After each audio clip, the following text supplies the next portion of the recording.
ನಮಸ್ಕಾರ. ನಾನು ನಿಮ್ಮ ಸಮಾಜ ಸೇವಕ ಲೋಕೇಶ್ ಮೊಳಕೆರೆ. ಬಸವ ಕಲ್ಯಾಣ ನಗರದಲ್ಲಿರುವಂಥ ಸರ್ಕಾರಿ ಆಸ್ಪತ್ರೆಯಲ್ಲಿ ಸುಮಾರು ವರ್ಷಗಳಿಂದ ರೋಗಿಗಳು ಬರ್ತಾ ಇದ್ದಾರೆ. ಆ ರೋಗಿಗಳಿಗೆ ಬ್ಲಡ್ ಬ್ಯಾಂಕ್ ಇಲ್ಲ. ಯಾಕಂದರೆ ಬ್ಲಡ್ ಬ್ಯಾಂಕ್ ಇಲ್ಲಿಂದ ಬೀದರ್ಗೆ ಹೋಗಬೇಕಾದ್ರೆ 100 ಕಿಲೋಮೀಟರ್ ದೂರ ಆಗ್ತದೆ.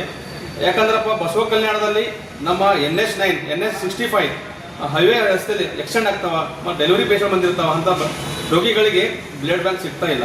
ದಯಮಾಡಿ ಬಸವ ಕಲ್ಯಾಣದ ಸರ್ಕಾರಿ ಆಸ್ಪತ್ರೆಯಲ್ಲಿ ಮಾನ್ಯ ಸರ್ಕಾರ ವತಿಯಿಂದ ಅವರಿಗೆ ಒಂದು ರಿಕ್ವೆಸ್ಟ್ ಮಾಡ್ತಾ ಇದ್ದೀನಿ, ಬೇಗನೆ ಬ್ಲಡ್ ಬ್ಯಾಂಕನ್ನು ಮಾಡಬೇಕು. ಅದೇ ರೀತಿ ಬಸವ ಕಲ್ಯಾಣದಲ್ಲಿ ಸುಮಾರು ಪೇಷಂಟ್ಗಳು ಬರ್ತಾ ಇದ್ದಾವೆ. ಅದಕ್ಕಾಗಿ ಅಲ್ಲಿನ ಬೆಡ್ ವ್ಯವಸ್ಥೆ ಕೂಡ ಜಾಸ್ತಿ ಆಗಬೇಕು, ಸಂಖ್ಯೆ ಜಾಸ್ತಿ ಆಗಬೇಕು.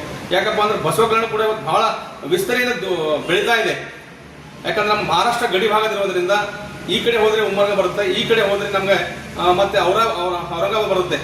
ಅಂದರೆ ಕರ್ನಾಟಕದ ಬಸವ ಕಲ್ಯಾಣದಲ್ಲಿರುವಂಥ ನಮ್ಮ ಸರ್ಕಾರಿ ಆಸ್ಪತ್ರೆಗೆ ಸುಮಾರು ರೋಗಿಗಳು ಬರ್ತಾ ಇದ್ದಾರೆ. ಅದಕ್ಕಾಗಿ ಹೆಚ್ಚಿನ ಬೆಡ್ ವ್ಯವಸ್ಥೆ ಮಾಡಿಕೊಡ್ಬೇಕು. ಅದೇ ರೀತಿ ಬಸವ ಕಲ್ಯಾಣದಲ್ಲಿ ಕ್ಯಾನ್ಸರ್ ಪೇಷಂಟ್ ಕೂಡ ಜಾಸ್ತಿ ಆಗ್ತವೆ. ದಯಮಾಡಿ ಕ್ಯಾನ್ಸರ್ ಘಟಕವನ್ನು ಮಾಡಿಕೊಟ್ರೆ ಬಡ ಮತ್ತು ಇಲ್ಲಿನ ಇರುವಂಥ ಬಡವರಿಗೆ ಅನುಕೂಲ ಆಗಂತ ಹೇಳಕ್ಕೆ ಇಷ್ಟಪಡ್ತಿದ್ದೀನಿ.